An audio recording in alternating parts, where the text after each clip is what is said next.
Hello Honey's தான் அவங்க woodland angel என் கனவே உன்னை காதலிப்பதுன்ற சீரிஸோட அடுத்த பார்த்து தான் பார்க்க போகிறோம். சாச்சா கூட்டிகிட்டு வந்து சின் வந்து தூங்க மாட்டேங்குது, ஒரே ரெஸ்ட்லெஸ்ஸாக இருக்குது அப்படின்னு சொன்னோடனே ஹீரோ வந்து அவரோட மேஜிக் பவரை யூஸ் பண்ணி மொத்தமாக தூங்க வச்சிடறாரு. அப்புறம் அடுத்த வந்து நேராக நம்மளுடைய வந்து நம்மளுடைய ஹீரோவை பார்க்குறாங்க. அப்போ வந்து அவர் சொல்கிறாரு, இங்கே பாருங்கள் தெரியாமல் நான் பண்ணிட்டேன், நீ ஏற்கனவே எனக்கு முன்னாடியே நீ ஹீரோயினை கண்டுபிடிச்சிட்ட அப்படி தானே, நான் யாருன்னு உனக்கு தெரிஞ்சிருக்கணும்னா அவர் அங்கே நடந்த விஷயங்கள்லாம் சொல்கிறார், இந்த மாதிரி தேர்ட் ப்ரைஸ் தான் கொடுத்தாரு அப்படின்னலாம். அப்போ வந்துட்டு இங்கே காட்டுறாங்க. அந்த வேர்ல்டில் பார்த்திங்கன்னா நம்மளுடைய தேர்ட் பிரின்ஸு மெங்கு யானை எல்லோரும் உட்காந்து பேசிகிட்டு இருக்காங்க. அப்போ வந்து மெங்கு சொல்கிறாரு, எல்லா விஷயமும் என்னால் எந்த விஷயமும் அவங்களுக்கு உதவி செய்ய முடியல அப்படின்னா, இல்லை ஹீரோவே அவங்களெல்லாம் பார்த்துக்குவாரு அப்படின்னு சொல்லிட்டு தேர்ட் பிரின்ஸ் வந்து இங்கே இருக்கவங்களுக்கெல்லாம் சமாதானப்படுத்துறாரு. அப்போ யான்கிட்ட வந்து பிரின்சஸ் வந்து கேட்குறாங்க, பிரின்ஸ் என்ன பண்ணிகிட்டு இருக்கான் அப்படின்னு சொல்லிட்டு. அவர் வந்து தேர்ட் பிரின்ஸ் பார்த்துக்குவாரு, நீ எதுவும் வருத்தப்படாத, நீங்கள் யான் வந்து சமாதானப்படுத்திட்டு போகிறாரு. வந்து சாச்சா வந்து மோவை கூப்பிட்டு சொல்கிறாங்க, இந்த மாதிரி ஸ்னேக் வந்து 2-3 நாளாக தூங்கிட்டே இருக்குன்ட்டு. அவர் வந்துட்டு பார்க்குறாரு, ஹீரோயினுக்கு பயம்னு சொல்லிட்டு அவர் தூங்க வச்சுட்டாருன்னு தெரிஞ்சுக்கிறாங்க. அது ஒன்றும் பிரச்சனை இல்லை, இது ஒரு லாங் ஸ்லீப்பு, அது பரவாயில்ல, அது தூங்கட்டும் அப்படின்னு சொல்லிட்டாங்க. அடுத்த நாள் வந்துட்டு நம்மளோட அப்போ கொஞ்ச நேரம் கழிச்சு சாச்சாட்ட வந்து அவர் சொல்லிட்டு போகிறாரு, ஹீரோயின் வந்தோடனே என்கிட்ட அனுப்புன்னு சொல்லிட்டு. ஹீரோயின் வந்தோடனே அவங்களும் பார்க்க வராங்க. அப்போ வந்துட்டு அவர் சொல்கிறாரு, இந்த ஃபிஷ் வந்து உனக்காக தான் செஞ்சிட்ருக்கேன்னு சொல்கிறாங்க. ஆனால் அது ரொம்ப சூடாக இருக்க அவர் கையில் வச்சு செஞ்சிட்ருக்காரு. இல்லை, இதை இங்கே வந்து குழி தோண்டி புதைச்சிடணும், அப்போ தான் இந்த குச்சி ஸ்டெடியாக இருக்கும், அது அப்படியே வெந்துகிட்டே இருக்கும் அப்படின்னு சொல்லிட்டு அதெல்லாம் சமைக்கிறத சொல்லிகிட்ருக்காங்க. இது எப்போ அதுதான் எப்போ சாப்பிட்றதுன்னு. அப்போ இந்த சூப்பை குடி அப்படின்னு சொல்லி கொடுக்குறாங்க. என்ன ஒரே ரத்தமான டேஸ்ட்டாக இருக்குது அப்படின்னு சொல்லிட்டு பார்த்தா ஹீரோ தான் கொடுத்துட்டு போயிருப்பாராட்டிருக்கு. அதை அவங்க குடிச்சிட்டு, ஐயோ என்ன இப்படி இருக்குது அப்படின்றாங்க. ஒன்றும் இல்லை, உனக்கு உடம்பு சரியில்லை அதனால தான் அப்படின்னு சொல்லிட்டு இவங்க பேசிகிட்டு இருக்காங்க. அந்த சமயத்தில் அரசர்கிட்ட ஷென் வந்து சொல்கிறாரு, இன்றைக்கி நைட்டு வந்துட்டு இங்கே ஒரு எரி நட்சத்திரம் விழுது, அந்த இதை நம்ம இன்றைக்கி நைட்டு இங்கேருந்து பார்க்கலாம் அப்படின்னு சொல்லிட்டுருக்காரு. அரசரும் ஓகேன்னு சொல்லிட்டுறாரு. இந்த இடத்துல மோவும் நம்மளோட ஹீரோயினும் அங்கே இருக்க ஸ்நாக்ஸ் எல்லாம் சாப்பிட்டுட்ருக்காங்க, ஒருத்தருக்கு ஒருத்தர் ஊட்டி விட்டு. அதை வந்து ஷென் வந்து பார்க்குறாரு, இவங்களையும் கூப்பிடலான்ட்டு வந்திருப்பாரு. அப்போ அதை பார்க்குறாரு. ஷென் வந்து ஃபஸ்ட்டு ஆரண்யாவுக்கு அந்த கேக்கை சாப்பிட சொல்லி கொடுத்துருப்பாரு. அந்த பாப்பா எவ்வளோ அழகாக சாப்பிடுதுன்னு அவர் வந்து ஞாபகப்படுத்தி பார்க்குறாரு. இப்போ இவங்க 2 பேர் ஊட்டி விட்டு சாப்பிட்றத பார்த்தோன்னே இவர் அப்படியே ஷாக்காகி அப்படியே மெய்மறந்து நிற்கிறாரு. இவங்கள பார்த்தோன்னே இவங்க எழுந்திரிச்சு சொல்லுங்கள் அப்படின்னோடனே, இந்த மாதிரி இன்றைக்கி வந்து அந்த எரி நட்சத்திரம் விடுகுது, அதுக்குரிய பார்ட்டி இன்றைக்கி நைட் இருக்குது, நீங்களாம் வந்துருங்க, அப்போ நாங்களும் வரலாமா அப்படின்னு சொல்லிட்டு ஹீரோயின் ரொம்ப எக்ஸைட்டடாக கேட்க, ஷென் அழகாக சிரிச்சுக்கிட்டே, நீங்களும் கண்டிப்பாக வரலாம், அதை கூப்பிடத்தான் நான் வந்தேன் அப்படின்னு சொல்கிறாரு. சிரிக்கும் போது இவர் ரொம்ப அழகாக இருக்கார். அப்போ வந்துட்டு அன்றைக்கி நைட்டு நம்மளுடைய ஜூனோ பக்கத்தில் தான் ஷென்னை உட்கார வச்சுருக்காங்க. ஷென் கிட்டே ஜூனோ வந்து பேசிக்கிட்டே இருக்காங்க. ஆனால் ஷென் வந்து முன்னாடி பக்கத்தில் உட்காந்துக்க நம்ம ஹீரோயினை தான் பார்த்துட்ருக்காங்க. அவங்க ரொம்ப இன்வால்வடாகவும் சந்தோஷமாகவும் கிட்டே பேசிகிட்டு இருக்கிறத பார்த்து அவர் மைண்ட் டிஸ்டர்பன்ஸ் ஆகி அங்கேருந்து எந்திரிச்சு போயிடுறாரு. எங்கே சந்தியை காணோம் அப்படின்னு சொல்லி கேட்டுட்ருக்காங்க. பார்த்தா சிங் அப்படின்ற ஒரு இன்ஸ்ட்ருமெண்ட்டை எடுத்துகிட்டு அங்கே வந்து வாசிக்கிறதுக்கு வராங்க நம்ம சந்தி. நல்லா வாசிக்கிறாங்க. அதை பார்த்துட்டு இந்த பொண்ணு நல்லாப்பா வாசிக்குது அப்படின்னு சொல்லிட்டு இவங்க யோசிச்சுட்டு இருக்கும்போது இதெல்லாம் அவங்க பேசிகிட்டு இருக்கிறத ஷென் பார்த்து மூட் அவுட் ஆகி எந்திரிச்சு போயிட்டார் அங்கேருந்து. கிங் வந்து ஹீரோயினை பார்த்து, எங்கம்மா நம்மளுடைய ஹீரோவை காணோம் அப்படின்னு சொல்லி கேட்குறாங்க. ஹீரோயினுக்கு தெரியவே இல்லை. அவங்க முன்னாடி வந்து முட்டி போட்டு என்ன சொல்கிறதுன்னு தெரியலையே அப்படின்னு சொல்லி யோசிச்சுட்டு இருக்கும்போது சந்தி வந்து அங்கே முட்டி போட்டு அவர் வந்து அக்காவுக்கு வந்து மருந்து எடுக்க போயிருக்காரு அப்படின்னு சொல்கிறாங்க. ஹீரோயின் அமைதியாகவே இருக்காங்க. அக்கா மன்னிச்சிருங்க, அங்கே 2 பீஸ்ட் இருக்குது, அதுக்கிட்ட சண்டை போகிறது கொஞ்சம் கஷ்டம், ஏதாவது காயப்பட்டுட்டு வந்தால் மன்னிச்சிருங்க அப்படின்ட்டுலாம் சொல்லும்போது, உனக்கு தெரியாதா அவருக்கு எந்த காயமும் ஆகாது, அவரோட பவருக்கு முன்னாடி அந்த 2 பீஸ்ட்டு ஜுஜுப்பி அப்படின்னு. அப்பா வந்துட்டு போது உங்கள் சண்டையெல்லாம் நிறுத்துங்க அப்படின்னு சொல்கிறாரு. அந்த சமயத்தில் ஒரு வேலைக்காரர் வந்துட்டு, ஜிபை ஃப்ரூட் இப்போ தான் பழுத்திருக்கு, எல்லாருக்கும் நாங்கள் சப்ளை பண்ணணும்னு சொல்லிட்டு விரும்புகிறோம் அப்படின்னு சொல்கிறாங்க. அப்போ ஹீரோ அப்போ தான் அங்கே உள்ளே வரவர் என்ன சொல்கிறாருன்னா, கையில் ஒரு கோட் வச்சுருக்காரு, சாச்சாவையும் கூப்பிட்டு வந்துக்கிட்டு இருக்காரு. அப்போ அவர் சொல்கிறாரு, ஹீரோயினுக்கு மட்டும் ஜிபை ஃப்ரூட் கொடுக்காதீங்க அப்படின்னு சொல்கிறாங்க. அதை பார்த்தோன்னே இவங்கெல்லாம் ஷாக்காகி அவரை திரும்பி பார்க்குறாங்க. அப்போ ஹீரோயினோட அம்மா கேட்குறாங்க, எதுக்கு அவங்களுக்கு கொடுக்க வேணாம்னு சொல்லிட்டு. நான் வந்து அவங்களுக்கு ஒரு ஃப்ரூட்ஸ் கொடுக்குறேன், நான் அவங்களுக்கு ஒரு சிரப் கொடுக்குறேன், அது குடிக்கும்போது அவங்க வந்து அந்த ஃப்ரூட் சாப்பிடக்கூடாது அப்படின்னு சொல்கிறாங்க. அந்த சமயத்தில் ஹீரோயினை கூப்பிட்டு அங்கே வராங்க. வந்துட்டு அவங்களுடைய இடத்துல உட்கார வைக்க போகிறாங்க. உட்கார வைக்கும்போது பார்த்திங்கன்னா அங்கே உட்காந்துருக்காரு. அவரை எழுப்பிவிட்டு இவங்க 2 பேரும் ஒரே சீட்டில் போய் உட்காராங்க. அப்படி உட்காரும்போது அங்கே இருக்க கப்பில் ஒரு டீ இருக்குது, அதை எடுத்து குடிக்கலான்னு போகிறாரு. அதை வந்துட்டு இவங்க ஜூனோவும் சந்தியும் பார்த்துட்டு அப்படியே ஷாக் ஆகுறாங்க. அது என்னோட கப்பு அப்படின்னா, நீயே என்னோடது தான், அப்போ உன் பொருள் இருந்து தானே அப்படிங்கிறாரு. அவங்க வந்து என்னது அப்படி சொல்லி பார்க்குறாங்க. அப்போ அவர் பக்கத்தில் இருந்து அந்த மருந்தை எடுத்து கொடுக்குறாரு. அதை வந்து அவங்க குடிக்கிறதுக்கு போகிறாங்க. இது என்னது அப்படின்னு கேட்குறாங்க. அது உனக்காக நான் மருந்து எடுத்துகிட்டு வந்திருக்கேன், அதை குடி அப்படின்னு சொல்லியிருந்தாங்க. நானே குக் பண்ணேன் அப்படின்னோடனே, நீ ஏன் குக் பண்ண அப்படி சொல்லிட்டு ஹீரோயின் கேட்க, இல்லை நான் பார்த்துட்டு இருந்தேன் சாச்சா வந்து சமைச்சா அப்படின்னு சொல்கிறாங்க.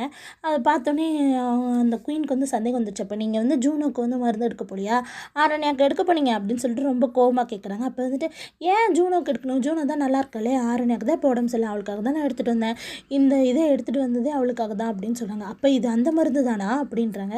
ஆமாம், ஆனால் ஏன் இது வந்து ஜிஞ்சர் மட்டும்தானே இருக்குது இதில் அப்படின்னு. அது வந்து ஃபிஷ்ஷியான ஸ்மெல் வரும், அதனால தான் நான் இதில் இதை போட்டிருக்கேன் அப்படின்றாங்க. அப்போ இது கூட மட்டன் மாதிரி ஸ்மெல் மாதிரி போட்டிருந்தா இன்னும் சூப்பராக இருக்கும்ல அப்படிங்கிறாங்க. ஜூனோவுக்கும் சந்திக்கும் அப்படியே அடிவேலேருந்து அப்படியே பற்றிட்டு வருது. இவங்க பேசிட்டு சிரிச்சுட்டு அதை குடிச்சிட்றாங்க. அடுத்த தடவை நான் கண்டிப்பாக அந்த மாதிரி உனக்கு மட்டன் டேஸ்ட்டோடு செஞ்சு தரேன் அப்படிங்கிறாரு. அப்போ வந்துட்டு நீங்கள் வந்து ஜூனோக்கு வந்து ட்ரீட் பண்ணலையா அப்படின்னா, அவளுக்கு தான் முடிஞ்சிருச்சு அப்புறம் என்ன அப்படிங்கிறாங்க. ஹீரோயின் வந்து என்னையா நீ திடீர்னு இவ்வளோ ரொம்ப ஓவராக பேசுகிற அப்படின்றாங்க. அப்போ அவங்க சொல்கிறாங்க, ஆமாம் நான் மலையிலேருந்து வந்ததுன்னு என்கிட்ட பேசவே இல்லைல்ல, அதனால தான் அப்படின்றாங்க. நீ தானே வந்து என்கிட்ட பேசியிருக்கணும், எனக்கு எப்படி தெரியும் நீ இங்கேருந்து கீழே வந்தானே அப்படின்னோடனே, நான் பேசுகிற அளவுக்கு நீ எங்கே விட்ட, நீ தான் போய் எப்போ பாரு மோ கூடவே இருக்கே அப்படின்னோடனே, நான் மோ கூட நீ ஏன் அப்படின்னா, ஆமாம் நான் ரொம்ப ஜெலஸாக ஃபீல் பண்ணுறேன் அப்படிங்கிறாரு. உங்கள் சண்டையில் ஏன்டா ஏன் மண்டையை உருட்டுறீங்க அப்படின்னு சொல்லிட்டு நம்மளோட மோவும் யோசிச்சுட்டு இருக்கும்போதே நான் கரெக்டாக அந்த எரி நட்சத்திரம் வந்துருச்சு. அதை பார்த்துட்டு ஹீரோயின் அப்படியே சந்தோஷப்பட்டுட்ருக்காங்க. அதை அப்படியே ஷென் பார்த்துட்டு நம்மளுடைய ஹீரோ மெய் மறந்து ஹீரோயினை பார்த்துட்ருக்காரு. அப்போ வந்து ஷென் வந்து அவங்க ரூமுக்கு வந்துட்டார் இல்லையா, அவரும் அந்த எரி நட்சத்திரத்தை பார்க்குறாரு. இது நீ ஆரண்யா ஏன் நீ பழைய மாதிரி இல்லை, ஏன் அவர்கிட்ட நல்லா பேசுகிற அப்படின்னு சொல்லிட்டு இவங்க வருத்தப்பட்டுட்ருக்காரு. அதே சமயத்தில் இப்போ வந்து கொஞ்ச நேரம் கழிச்சு எல்லோரும் அவங்கவுங்க ரூம் போனதுக்கப்புறம் மோவும் ஹீரோயினும் வந்து உட்காந்து பேசிகிட்டு இருக்காங்க. முதலெல்லாம் நீ சொன்ன ஹீரோவுக்கும் ஹீரோயினுக்கும் சம்மந்தமே இல்லைன்னு சொல்லிட்டு ஆரண்யாக்கிட்ட அவங்க புருஷன் நல்லாவே பேச மாட்டான்னு சொன்னால், இப்போ பார்த்தா இவங்க 2 பேரும் ரொம்ப சந்தோஷமாக பேசிகிட்டு இருக்காங்க. இவர் என்னடானா என்னதான் தேடி வந்து ஜலசெல்லாம் ஆகுதுன்னு சொல்கிறான் அப்படின்னா, உனக்கு ஒன்றுமே தெரியல, சரி வா கிளம்பு அப்படி சொல்லிட்டு ரூமுக்கு போகலாம், லேட் ஆயிடுச்சு அப்படின்னு சொல்லிட்டு மோ வந்து கூட்டிகிட்டு போயிடுறாரு. அதை ஒரு பிளாக் ட்ரெஸ் போட்டிருக்க ஒரு மனுஷன் பார்த்துட்ருக்காங்க. இவர் ரூமுக்கு வந்தோன்னா அங்கே ஒரு லெட்டர் இருக்குது, அதை எடுத்து படிக்கிறாங்க. இது வந்து ஜூனோ சந்தியாவும் சந்தியும் செஞ்ச ஒரு பிளான் போல் இருக்குது. ஹீரோயினை தேடி, ஏன்னா அந்த பிளாக் ட்ரெஸ் வந்து சந்திகிட்ட தான் வந்து எல்லாம் ரெடி பண்ணியாச்சு அப்படின்னு சொல்லிட்டு போகிறாங்க. அப்போ வந்து ஹீரோ வந்து ஹீரோயினோட ரூம்க்கு வராரு. சாச்சா வந்து செம்ம ஹாப்பி ஆகிடுறாங்க, நான் நைட் அவளை பார்த்துக்கிறேன் அப்படின்னு சொன்னோன்னே. அப்போ வந்து விடிய அவர் வந்து ஹீரோயின் பக்கத்துலேயே இருப்பார் போல். விடிஞ்சதுக்கப்புறம் மோ வராரு. அவரை பார்க்க ஹீரோ வந்துட்டு இருக்கும்போது மோ பார்க்குறதுக்காக ஹீரோவை பார்க்குறதுக்கு காத்துட்ருக்காரு. அப்போ வந்துட்டு காலையில் விடிஞ்சு போச்சு. அப்போ வந்து யாரோ ஒருத்தங்க ரூம்குள்ளே வந்துட்டு அவங்களுடைய கெட்டிலில் ஏதோ ஒன்று கலந்துட்டு போயிடுறாங்க, தண்ணியோட கெட்டிலில். ஹீரோயின் முழிச்சோன்னே சாச்சாவை கூப்பிட்றாங்க. சாச்சா வந்தோடனே தண்ணி எடுத்துகிட்டு வராங்க. எடுத்துகிட்டு வந்து கொடுக்கும்போது ஹீரோ நைட்டு ஃபுல்லாக இங்கே இருந்தார், நீங்கள் சந்தோஷமாக இருந்தீங்களான்னு கேட்குறாங்க. என்னது ஹீரோ இங்கே இருந்தாரா, எனக்கு தெரியலையே அப்படின்னு சொல்கிறாங்க. அப்போ வந்துட்டு இவங்க ரொம்ப சரி டயர்டாக இருக்குது, சரி தண்ணி குடிக்கிறேன் அப்படின்னு சொல்கிறாங்க. தண்ணி கொடுத்தோன்னே அப்படியே மயங்கி விழுந்துடுறாங்க. அப்போ வந்து சந்தி வந்து ஜூனோக்கிட்ட வாங்கக்கா டைம் ஆயிடுச்சு அப்படின்றாங்க. இன்னும் டைம் வரல, வெயிட் பண்ணு அப்படிங்கிறாங்க. இங்கே ஹீரோயின் அப்படியே ரொம்ப உடம்பெல்லாம் சரியில்லாமல் அப்படியே முகம்லாம் செவந்திருக்கு. அப்போ மோ வந்து பார்க்குறாரு. அப்போ பார்க்கும்போதே இவங்களுக்கு ரொம்ப உடம்பு முடியலன்னு பார்த்தோன்னே அவர் அங்கேருந்து போயிடுறாரு. மோ உள்ளே வரும்போதே வந்து இன்ஃபர்மேஷன் வந்திருக்கோம், அதனால் இப்போ தான் டைம் கரெக்டாக இருக்கும், வா போகலாம் அப்படின்னு சொல்லிட்டு போகிறாங்க. அப்படி போகும்போது நாம் 2 பேர் மட்டும் போகக்கூடாது, எல்லாரையும் மொத்தமாக சேர்த்து கூப்பிட்டு போகலாம் அப்படின்னு சொல்லிட்டு 4-5 பணியாட்கள் 6 பணியாட்களையும் சந்தி கூப்பிட்டு அவங்களையும் சேர்த்து கூப்பிட்டு வரும்போது சாச்சா வந்து தடுக்கிறாங்க, உள்ளே போகாதீங்கன்னு. அப்போ வந்து சந்தி அவங்க வாயை பற்றி ஓரமாக நிற்க வச்சுறாங்க. ஃபுல்லாக யாரும் வெளியே போகாத மாதிரி நிறுத்தி வச்சுட்டு போய் அவங்க அப்பாவை கூட்டிகிட்டு வர சொல்கிறாங்க. இவங்க 2 பேரும் வேணும்னே கத்தி கத்தி கூப்பாடு போடுறாங்க, ஏந்திரி ஏந்திரி ஆரண்யா ஏந்திரி, என்ன பண்ணிகிட்ருக்க, உள்ளே யார் கூட இருக்க அப்படின்ற மாதிரி.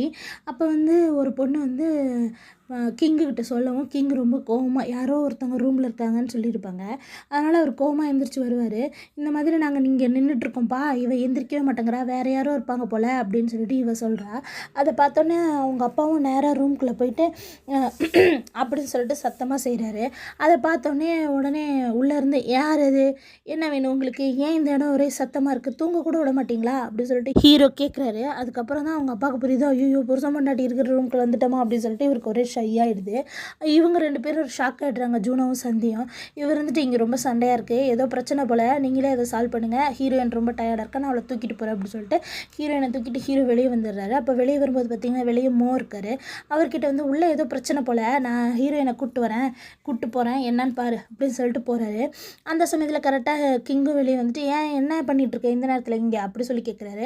அவர் வந்துட்டு இல்லை நேற்று என் ரூமில் நேற்று நைட்டு ஒரு லெட்டரை பார்த்தேன் இன்றைக்கி வர சொல்லி, ஆனால் இந்த லெட்டரில் நிறைய வித்தியாசங்கள் இருக்குது அரண்யாவோட ஹேண்ட் ரைட்டிங்கை விட, அதுதான் என்னன்னு பார்த்துட்டு போகலான்ட்டு இப்போ வந்தேன் அப்படின்னு சொல்கிறாங்க. அப்போ சந்திக்கும் ஜூனோக்கும் செம்மையாக பயம் வந்துடுது. அந்த சமயத்தில் கிங்குக்கிட்ட அந்த லெட்டரை கொடுக்குறாங்க. அவரு படித்து பார்த்துட்டு அப்படியே ஷாக் ஆகுறாரு.